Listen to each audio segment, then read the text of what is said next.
Hi dears, ഇവനാള് ചില്ലറക്കാരനല്ല കേട്ടോ. ഇതാണ് ഷീമ അഗത്തി അല്ലെങ്കിൽ ആനത്തകര എന്നൊക്കെ അറിയപ്പെടുന്ന സെന്ന അലാട്ട.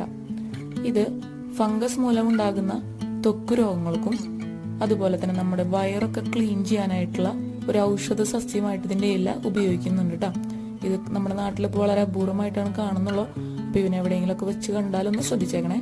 അപ്പോൾ കൂടുതൽ കാഴ്ചകൾക്കായിട്ട് നമ്മുടെ ചാനൽ ഒന്ന് സബ്സ്ക്രൈബ് ചെയ്ത് സപ്പോർട്ട് ചെയ്യാം കേട്ടോ. എല്ലാവർക്കും ബൈ ബൈ.